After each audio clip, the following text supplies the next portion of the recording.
What's up, everybody? Welcome back to another episode of the Creative Podcast. So glad that you guys are here. This is episode 109, which is so cool. Quick shout out right off the bat. This is one of the coolest things that I've heard in a while. Kim, so a little bit of backstory here. We launched our ninth round of the Mastermind actually earlier this week. It launched on Sunday night technically, and we started with our kickoff call on Monday. So great to get to meet everybody. We've got 37 businesses, 38 Woo-hoo. people, because one of the businesses is a team, locked and loaded for round 9 of the Creativ Mastermind and getting started on their 6-week journey to build their next 6 figures, whether it's their first or whether it's their second, whatever it's going to be. It's incredible. We are so excited. But inside of our group chat, we had Kim, who's in the mastermind. She's awesome. She messaged and she was like, hey, I just finished, by the way, every single episode of the Creative Podcast. And here's the thing. She only started listening to them this January. That is a true binge right which there. Is insane. That's like a Netflix binge, like new season of Outer Banks or new season of Yellowstone type thing. Like we were just going to listen. We were just going to binge everything. So that's super cool. Yeah, we love so that. Cool. So super excited that we're starting that 6-week mastermind. It's going to be so sweet. So thanks for everyone who hopped in, and thanks for tuning in to these shows. That if you are someone who is also binging all of the Creative podcasts, we love that you do that, and we really appreciate this community. And this is going to be a fun, very personal, not very polished, I think, episode, because I don't even know what we're talking about really. Yeah, Christy actually doesn't know what she's talking about that much. But here's the gist. Not like that, though. No. Like Christy doesn't know what she's about to talk about because I'm actually going to interview Christy. Because here's the thing, guys. Sometimes I don't know. I've done a lot of things in the last 10 years that I would say I'm proud of in terms of growing my creative business. Absolutely. I have hit 6 figures in my business. I've worked with some really, really big dream clients of mine. I have sold consulting for $15,000 for a single 8-hour day. There's many things that I'm like, oh, those are things I love that I've checked off that I get to then now, teach from, and I get to guide people from, which is amazing. However, there's one thing that I've not done that I think is so cool that Christy has done. Actually, it's actually 2 things. The first thing is I've not built a 6-figure wedding business because I never got into weddings. I've shot like 3 weddings, but that's it. I cut it off. I did like 3 over 10 years. So you can tell it's not a core offer of mine. Christy has built a 6-figure wedding business. Now, what's also cool about this, and something again that I have not done, not only did she build a 6-figure wedding business, she then transitioned to brands and she built a 6-figure brand business. I built my own 6-figure brand business, but I didn't build 2 of those. I did not build a wedding one and a brand one and have them both cross the 6-figure mark. And that is something that I can't say I've done that you've done incredibly well. And that's really cool. So I was like, why don't we do a whole episode where we actually interview you, where I get to interview you, ask you questions on how you've done it, what the differences are. There's going to be tons of similarities, but there's going to be some pretty striking differences because, what you did to build a 6-figure wedding business, a lot of that was transferable, but there's definitely some things that you had to learn to build a 6-figure brand business, right? So different. So I'm excited for this. I'm kind of nervous. I feel like I'm on the hot seat. Christy doesn't really know what I'm about to ask, but here's how we're gonna do it, guys. I'm just gonna rapid fire her questions, and she's gonna answer them, and I'm probably gonna ask her some more questions based off what she's answered. So are you gonna ask me the classic guest ones? So rapid fire. Where are you from? Where are you born? So here's my first question. What just like before we get into the intricacy of building 6-figure businesses, both in the wedding space and the brand space, which one felt easier? Ooh, that's a great question. Is there? Okay, this is really off the top. Like as you can tell, this is not stuff that we've talked about. No, but hopefully this is gonna be really, really cool for you. Yeah. Yeah, I would say building a wedding business felt like more effort, but building a brand business was a lot scarier, if that makes sense. Like scarier is in more difficult? Like was a wedding business like easier to build, but it just took like a lot of grind? Or? Yes, a wedding business takes a lot of grind and a lot of hustle. and building a brand business takes a lot of, would say more strategy. More And maybe brains, a lot of people would come at me for that. But my personal experience was that building a And that's what brand this is about. business. This is about your personal experience. You had to really put yourself out there, which I can talk about later of the style of the businesses that these two are. I would say a brand business felt a lot more like I had to have a lot of business tactical skills and strategy. And with the wedding side, there was absolutely strategy, but it was much more on the I'm grinding and building day in and day out a brand, but it felt very clear. Gotcha. Whereas, so it almost felt like it required a little bit less strategy, if that makes sense. Yeah, totally. Well, it is a different model, right? Like building Absolutely. a wedding business is much more about branding. Yeah. Because it's much more about like, how do I assert myself as a dominant, person in this space that people will then want, me to shoot their weddings, and they'll be attracted to my brand. It's such an emotional purchase. Yeah. Hiring a wedding photographer.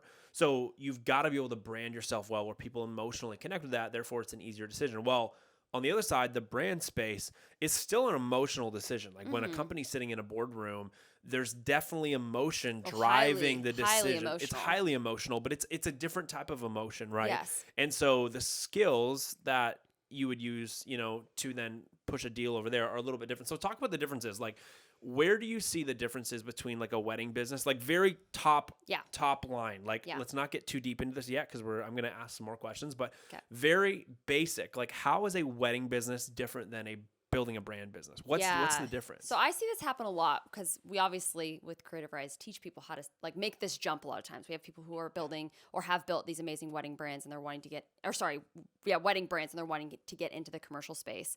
And I would say or vice versa. Or vice versa. There's two main differences, I would say, between a wedding brand and a commercial brand. And it's that one's proactive and one's reactive. So a wedding brand, and I'll explain what that means. A wedding brand is very reactive. It's that you are receiving inquiries. So that is how you gain work. That's how you make money, is people finding you and inquiring with you. Whereas a commercial business is much more proactive. Like most of the time, and I think this is where a lot of wedding photographers maybe fall short when they go in the transition, is they go, I've built this amazing brand around weddings. I've built a following. I've got all these like past clients. And now I'm just going to change my messaging. I'm just going to kind of remove the wedding dress pictures, insert it with lifestyle photos, and then just start talking about how I'm working with companies. And I'm expecting that all of these brands are going to be landing in my inbox when that just doesn't really happen, because commercial businesses are much more of a proactive brand at the very beginning, meaning you are the one going out and pitching. You're the one going out and finding clients. You're the one making that like proactive effort rather than just sitting back and waiting for inquiries. So I think when you make the shift, it's really important to realize you're completely changing your entire business model from something that is reactive versus proactive. Yeah, it's like a wedding business model is inquiry based, where I'm waiting for inbound to come in. We're building a brand. Photography business is all outbound based. It is going, I have to go out and source clients, sell clients, and then deliver on what I'm selling, right? Yeah. Okay, so obviously, just before we move on, we're big fans of wedding businesses being proactive as well. Like, quickly talk about how people can do that, because most people build their wedding photography business from a reactive state, but we always talk about in Creative Rise, like if you can find ways to make it proactive at the same time, like take some of the principles from a brand photography, more like business strategy, more business centric side of the business, and bring that into the wedding space. Like quickly talk about that before we move on, because I think that's important too. Yeah. Right? So, I mean, with any wedding photography business, you need to be proactive when it comes to your marketing. You have to be proactive when it comes about your brand. So even just increasing awareness is a way of being proactive, whether it's like you're focusing on social media. So you're like, I'm going to post 5 times a week and I'm going to be on stories every single day. That's like a proactive thing to be doing for your marketing. However, I think you can also be proactive in a almost like in a proactive way, like a brand business would be, of like, okay, I'm going to go out and formulate some relationships with some key wedding planners in my area, or I'm going to go formulate relationships with different venues that I can work with, or I'm going to go out and plan styled shoots and work with like influential couples and strike deals where they're posting and tagging me, therefore raising my awareness for my brand. I think there's a lot of proactive things you can do. You can message a bride if you want to. You can message a potential couple that's getting engaged and literally go through the hashtag engaged and just go and comment and be super proactive about that kind of stuff, or message or DM influencers that you want to work with, things like that. So you can be proactive in a wedding brand. It's just that the state of how you receive day-to-day clients is going to look so different than the commercial space. So you can absolutely be proactive, but in its most general business form, it is a reactive brand. You're raising awareness to create a response rather than going out and striking a deal with somebody right on the spot. Yeah, gotcha.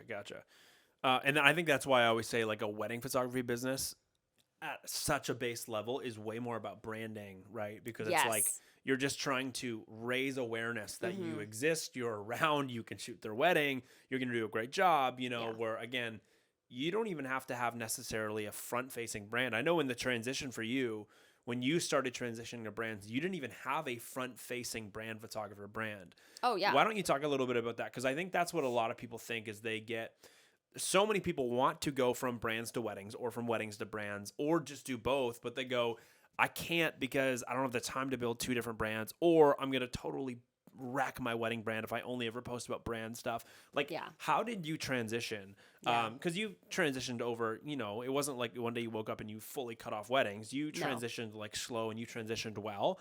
But how did you do that? Like, talk to us about the transition. What worked about it? Yeah, so I'm a naturally like slow transition type of person. That's not really my like personality, just be like, boom, cold turkey onto something brand new the next day. So for me with weddings, it was like I was shooting weddings full time. And a lot of people don't know this, but like I've been shooting brands since I've been shooting weddings. So like I started with receiving a client to shoot for as a brand, like the first year I was full time with weddings. So, but nobody knew, right? I didn't create a separate brand. A lot of people create a separate Instagram. And if you can run two Instagrams at the same time, more power to you.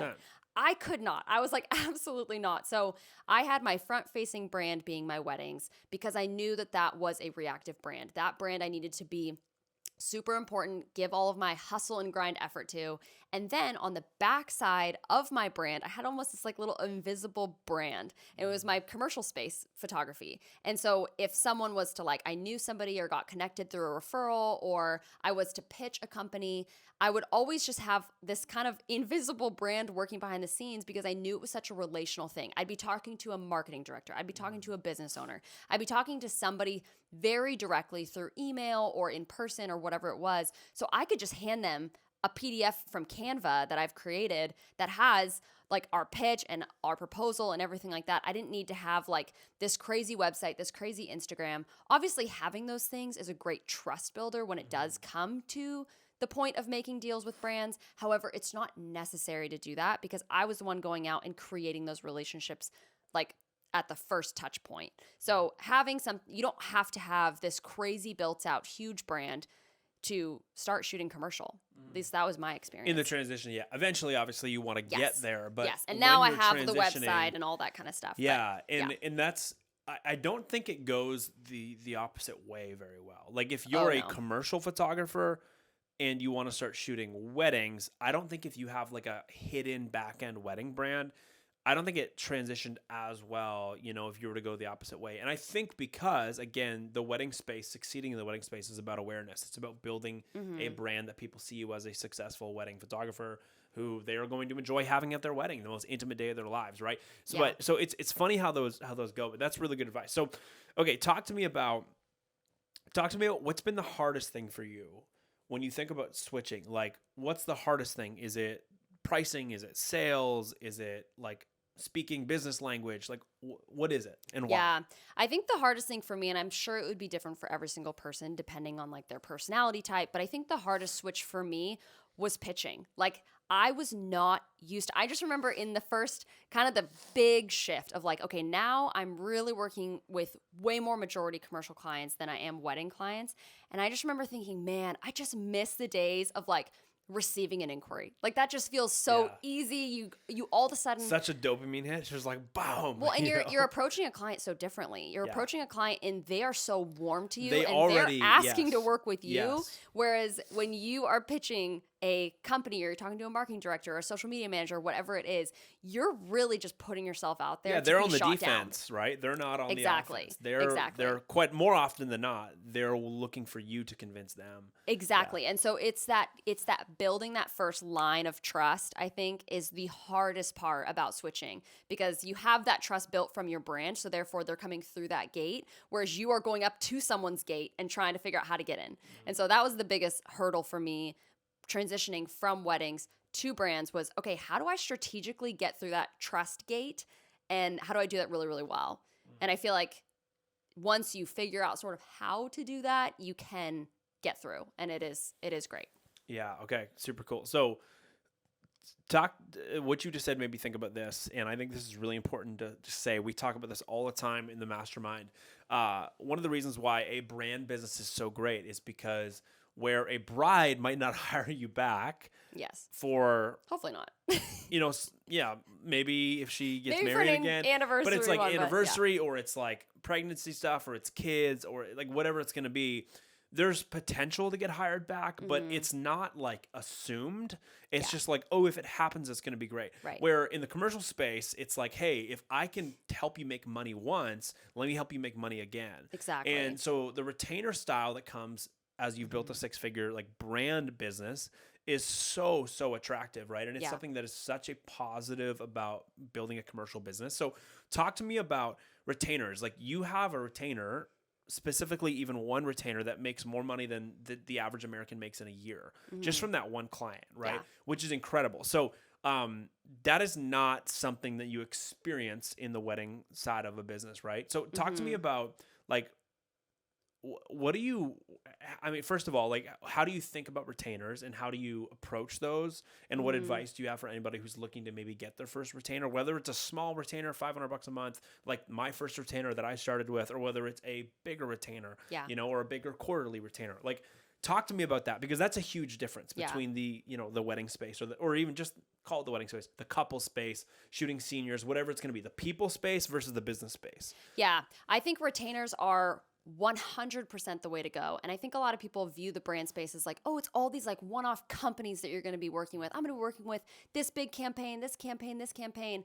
But you start to realize that's a pretty exhausting way to run a business. It's also not a very sustainable way to run a business, and it's not a way to scale. So retainers are truly an amazing way to scale your business, because with pitching, you're going to be spending so much time and effort and energy. Like we say, usually if you get like maybe 2 clients out of 10 clients that you pitch to and go through a full process with, that's actually a really great conversion. Yeah, that's normal. You might get pitching. 4 responses out of 10, and then 2 you'll end up closing. Yeah. Exactly. And you think of all the lag time in between those things and getting people to respond and follow-ups and everything like that, that is just not a sustainable business to operate that way. So if you can create a retainer style offer, and I think offers are super important when it comes to building a commercial brand business, that you can just have recurring, then all of a sudden you have your income laid out for the next year plus potentially. And then everything on top of that is just like, okay, great. I just keep scaling. Yeah.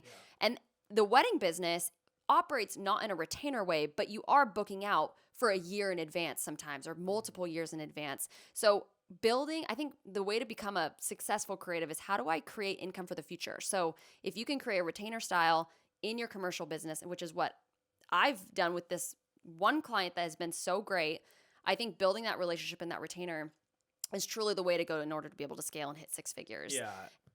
Yeah. Gotcha. But the key thing is, like, building future revenue in a wedding business is great. However, building future revenue in a wedding business often means you're not getting paid now. Yes. And that's where a lot of wedding creatives come into trouble. They're like, shoot, I'm They might booking get a all these deposit, weddings for but next year, but I'm only getting a $500 deposit or 20% deposit, whatever it's going to be. Where getting paid in the brand space, the commercial space, for the future, like setting up a retainer where you're like, hey, I'm getting a 12-month retainer, you're getting paid now. Yeah. And you're getting paid every month, right? Or you're getting paid every quarter, or 50% up front, 50%, halfway through, whatever it's going to be. So that's a big difference, right? That's totally a big difference. And there's so much more predictability in that. And what's also cool about that is when you have bottom line revenue is coming in, you can then hire people to help you continue to grow your business. Where in the wedding space, you can totally outsource. You can outsource your editing. You can outsource a lot of your admin stuff. You can outsource even some shooting stuff with second shooters. However, eventually, it's going to get to the point where people want you at their wedding day. And that just makes sense, right? Yeah. Where in the commercial space, it's a little bit different. It's a little bit less focused on you as a person. It's a little bit more focused on the value you're bringing, right? Yeah. And so it's like, I don't even have to be there sometimes. We had an example even with you. Like, you had to fulfill something for a client recently where we could not make it happen.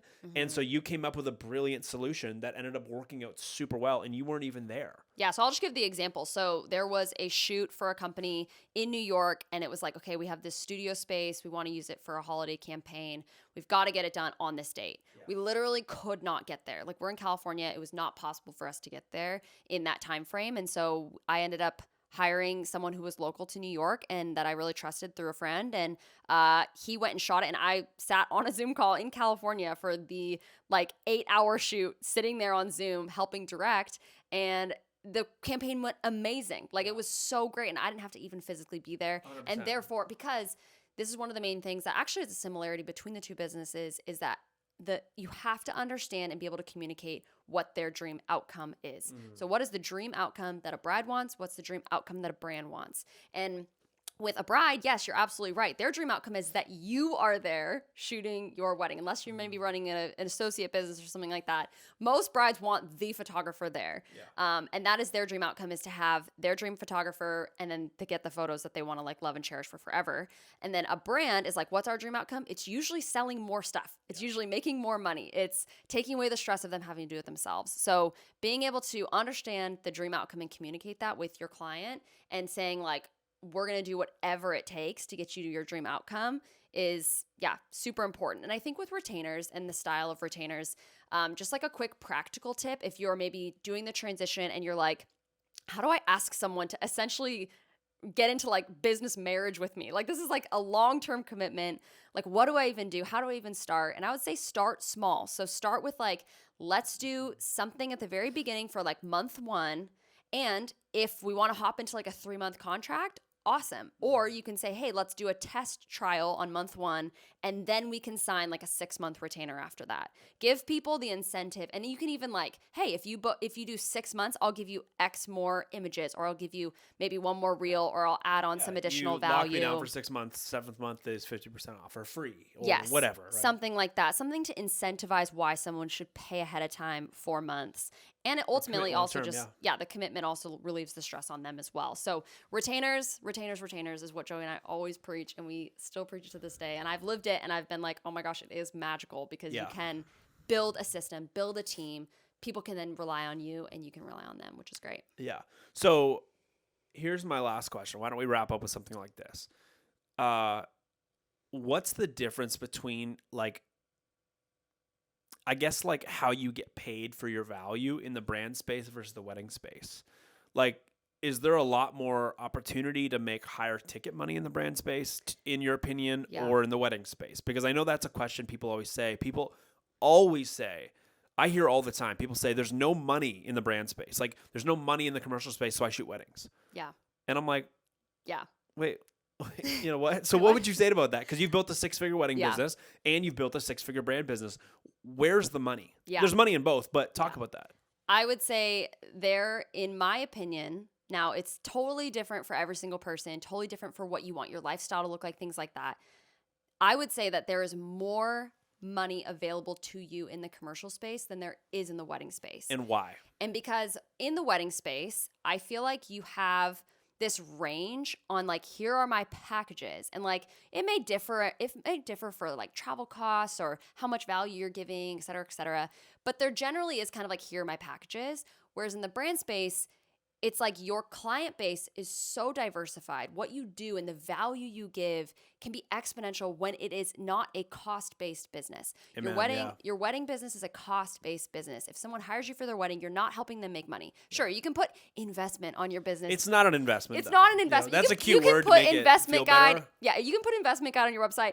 I won't knock you for it, but it's truly not an investment. An investment is when you put money into something and it creates money out of it. So if you are a wedding photographer, what you do is amazing, and it is something that people really value. Totally. However, and there's definitely money to be made. And there is a ton of money to be made. 100%. If you feel like there's no money in weddings, you need to... There's 100% a ton of money in weddings. Listen to us more, because we will tell you there's lots of money in weddings. But brand and commercial space, there is almost an infinite amount of money available to you, because what you do is an investment. It should help people make money. It should help solve their problems. It should help them create more time so that they can go out and make more money. Whatever it looks like, you are an investment. Therefore, you literally like the sky is the limit when it comes to the amount of income you can make. Yeah.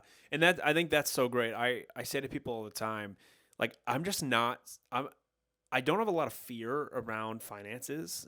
As we move through life as a couple, as a team, as business owners, simply because I'm like, I feel like I could change what I do tomorrow, and I've got practical skills and I understand how to make people money. And if you can figure out how to make somebody money, you'll always find a way to get paid.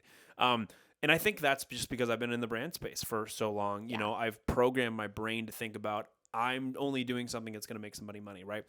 Which is so cool. So I'm so glad that you just mentioned that, because I think that's the biggest difference. Wedding-based is cost. Yeah. Wedding business is a cost-based business. A commercial business, a brand business is an investment-based business. So pros on both sides, but they're different, right? So this has been so cool. Christy, first of all, you should do this more. We should do this more, where I just ask you questions, because you're obviously the brilliant one out of the two of us. But guys, I hope you enjoyed this episode. If you've enjoyed this format where I just like throw random questions at Christy, to be honest, I wrote a bunch of stuff down. We didn't ask almost any of this, because I think I just kind of went through the conversation, hopefully trying to pick where your brain was going in the conversation as you listened, and hopefully you got some really good answers. So I love doing this. We are totally going to do something like this again. But what's your final words for people who are listening to this, who are wanting to grow a 6-figure wedding business and or a 6-figure brand business? What would it be? Yeah. I would say do what you need to do to learn how to do it. And that might sound so dumb, but sitting by yourself in a room just trying to like tinker away and figure out how to do it yourself is not going to do it for you. Find people who have done it before and ask them. That's what I had to do. Like, I would not be anywhere where I am with my brand business if I didn't have Joey. Like, if I didn't have someone who was like, okay, he has been where I was wanting to go. He was doing what I, in the commercial space, what I was trying to build, and was able to be like, okay, like, what should I say in this pitch? Or like, what should I do in this proposal? Or how do I handle this type of upsell? Blah, blah, blah, blah. It's like you can spend hours and hours doing your own little research, tinkering away and failing over and over again with different clients, or you can just find someone who has been there and done that and ask them. So find somebody in your space who has done what you want to do, and don't be shy and go and ask, or you can just DM Joey and I. We are happy to help you along your journey. Just DM Creative Rise. We're happy to help. So main tip, find a husband who has built a successful find brand a partner. business. And that way you'll never have to feel bad about peppering him with questions. And hopefully he wants to help you build. Free coaching. But in all seriousness, guys, that is a phenomenal response, a great way to end the podcast. Find people who have done what you're wanting to do. It's not hard, right? The formula to success is either a road you go down by yourself, and you have to overwork yourself to learn all the things you could have learned very quickly if you figured out who's already done it and figured out how to give them value so you could get some value in return, right? And you could learn how to do things. Like I made a post about this the other day on Instagram. I talked about how you can literally buy if you want $100,000 brand business a year, you can go buy it. Like, you can go buy the knowledge to get yourself there, right? Right. And a lot of people don't think about that, but I really want to just encourage you guys, like, use your money as an employee to figure out how to get you the knowledge to increase your earning capacity to then be able to go do things you want to do. But guys, let's wrap up. That was a great episode. Christy, thanks for sharing all the knowledge. Yeah. Congratulations on being the only one on this couch to have built a 6-figure brand business and a 6-figure wedding business. That's amazing. Most people will never, ever do that. I definitely have not done that. I've definitely not done that, as I was just about to say. I've never done that. And I really, really respect you for doing that. But we want to help more people do that. Yes. So there's a lot of people that can do that. We know other people who have done that. More and capable lots of people we've helped do that. Yeah. That's what's funny about me. I haven't built a wedding business, but I feel like I've helped other people. I feel like I've built like 100 6-figure wedding businesses just as a consultant, basically. But anyways, guys, so glad you're here today. If this was helpful for you, make sure you leave a 5-star written review on Apple Podcasts. That's the best way, or on Spotify, but Apple Podcasts is our favorite, just simply because that's the best algorithm to help get the show out. So more creatives just like you can learn this value and hopefully be able to build a world where they succeed while doing what they love. From us to you, that's the end of the episode. So we'll catch you next week. Thanks, guys.